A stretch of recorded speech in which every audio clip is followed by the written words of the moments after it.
Hey guys, I just wanted to show you how to insert a table and just different things that you can play around with while you're inserting a table. So we're going to go over to insert table and we are going to do just like a weekly with some activities type of table. So let's do 5 days of the week and let's just do like 3 subjects just because.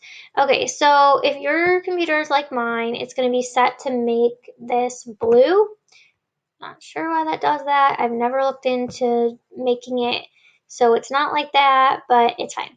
You just go to more and then I just click on this blank one and I'm going to show you kind of a lot of different tricks with this. So hide this down here. Okay, so let's say that we want all of this to be the same font, our subjects. So we click and we highlight and we go back to home and we can change the font. And let's just do this one. And then let's say we want it bigger. We also want it centered. Okay, so I'm going to put reading, math, and let's just do writing, whatever. Okay, so I also want these spaced so that way they're like in the middle of the box. So you go to align text and then you press middle, and that is how you align writing or text in anything. Like you just click it and align. You can put it on the bottom, put it on the top. You could do more options, but I want it in the middle completely. All right, now let's do the days of the week. Monday, Tuesday, Wednesday, Thursday, Friday. Okay. So again, I'm going to highlight these boxes. I'm going to change the font. Let's just do this. It's fine. I'm going to make them bigger until Wednesday. It doesn't fit anymore. And then again, I want these to be in the middle and in the middle. All right, so I'm going to show you a little trick here too. If you want to make it so these boxes don't take up as much room, you could go to text direction and do this, except then what happens is they get cut off, so to make them kind of smaller. All right, now I don't want this to be the same size as these, so I'm going to take this bar and like shove it over, and there we go. Now we have a problem, and I struggled with this for a long time figuring out how to change this so these boxes aren't bigger than these ones without dragging it. All you do is highlight all the boxes. You go to design, you go to layout, and it's distribute rows or columns. So I like sometimes forget which one is which. So you just gotta like click it and play around with it. And there we go.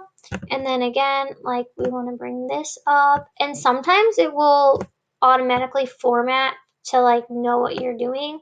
So like this one, these boxes are still the same, so we're good.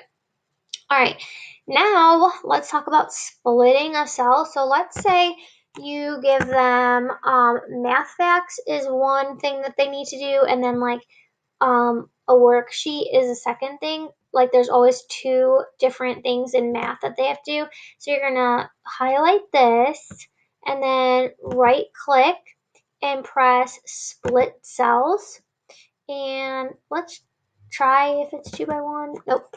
Okay, so I'm gonna edit undo. And so sometimes you just gotta play around with it. I don't always remember which is which, but we're gonna make this instead 1. It's not 1 by 2. And there we go. So now you can do math facts and page 3. And then math facts and page 4. So on Tuesday, they have these 2 activities. If you on Wednesday need to add like a journal prompt or something, you just highlight and split cells. And then instead of 2, you go to 3. Oh, wait, I'm sorry. You have to merge them back together, I think. So merge, or at least that's what I'm gonna do. Merge them and then start over, because I think otherwise it like splits what you already have. So now we're gonna go 3 by 1. Oh my gosh, I did it wrong. I'm so sorry, guys.